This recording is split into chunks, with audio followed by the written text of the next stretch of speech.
You're procrastinating because you're choosing to. It's not because you're lazy, overworked, or some helpless victim of circumstance. No, you're putting things off because you're avoiding discomfort.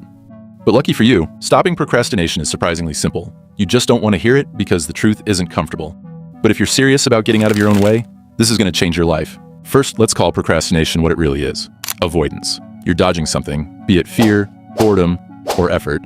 The tasks you're doing feels too hard, too tedious, or maybe you're just scared you'll fail. But the thing is, putting it off doesn't make it go away. It just builds pressure. You think you're avoiding discomfort, but all you're doing is trading short-term relief for long-term stress. It's like sticking a Band-Aid on a bullet wound. It doesn't solve the problem, it just delays the inevitable. You tell yourself you'll do it later, but that's a lie. You're not going to magically wake up more motivated tomorrow. Trust me. You think, I work better under pressure. But that's BS too. You don't work better, you just work faster because you have no choice. And the result? Quality often suffers. Because the truth is, you're not waiting for the right time. You're waiting for the work to feel easy. But it never will. Waiting doesn't make hard tasks easier, it just gives you less time to do them. That's the truth. So stop fooling yourself. Now here's the part you're not gonna like. Stopping procrastination is ridiculously simple. Not necessarily easy, simple. All you have to do is start. That's it. The hardest part of any task isn't doing it. It's starting. Once you take that first step, momentum kicks in like that 3 a.m. water, and the task becomes manageable. But the longer you sit there thinking about it, the bigger and scarier it feels. The task itself is not the problem, it's your hesitation. Think about it. Have you ever started something and thought, wow, this is so much worse than I imagined? Chances are, no. Starting is always easier than the nightmare you built up in your head. So why the delay? Here's a strategy I personally use myself for killing procrastination. I like to call it just start method. First, set a timer for 10 minutes. Tell yourself, I'm only going to do this for 10 minutes. If it sucks, I can stop. Guess what? 9 times out of 10, you won't stop. Why? Because starting breaks the mental block. Second, do the easiest part first. Don't overcomplicate it. If you need to write a paper, just open the document and write the title and outline. If you need to clean, pick up one thing. Momentum is your best friend, and small wins create big progress. And lastly, don't multitask. Procrastinators, or should I say you, love multitasking because it feels productive without actually accomplishing anything. Focus on one thing and block out everything else. No TikToks, no YouTube, no distractions. But let's address your excuses because I know they're coming.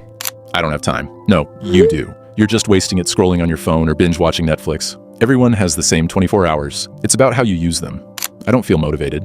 Guess what again? Motivation is a scam. It's fleeting and unreliable. Stop waiting to feel like doing the work. Discipline gets the job done, not motivation. It's too hard.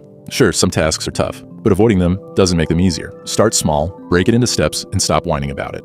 But what happens after you start? How do you keep going? Simple. Build momentum. Think of momentum as a snowball. It starts small, but the more you roll with it, the bigger it gets. Every small action adds up. You finish the title and outline? Great. Now tackle the next. Cleaned your room? Awesome. Now, handle the papers. Momentum doesn't require perfection. It requires consistency. The more you do, the more confident you feel. Action creates confidence, not the other way around. You don't need to feel confident to start. You just need to start to feel confident. But I'm too tired. But I don't know where to start. But what if I fail? Your buts are excuses dressed up as reasons. But I'm too tired, then do something small. Even 5 minutes of progress is better than nothing. But I don't know where to start. Start anywhere. Pick the easiest, most obvious thing and go from there. But what if I fail? You might, and that's fine. Failure isn't the end, it's feedback. Failure makes you learn, adapt, and try again. Sitting on your hands because you're scared doesn't protect you. It just keeps you stuck. Stopping procrastination is a habit, not a one-time thing. And habits are built through repetition. Start by tackling the hardest thing first every morning. This is called eating the frog. And it works because once the hardest task is out of the way, everything else feels easier. But as I said, you can always do the easiest part first. Set clear deadlines for everything. Open-ended tasks breed procrastination. And of course, reward yourself after completing tasks. Your brain loves dopamine, so give it a reason to associate finishing tasks with pleasure. I'm going to be brutally honest with you. Nobody's coming to save you. Your boss, your parents, your friends, they're not going to swoop in and force you to get your act together. It's on you. Every time you procrastinate, you're choosing short-term comfort over long-term success. And that's the real tragedy. Remember that. But the good news is, you have a choice. Every second you waste is a second you could spend building the life you want. So stop waiting for motivation, clarity, or a sign. The only sign you need is this video. Get up and start.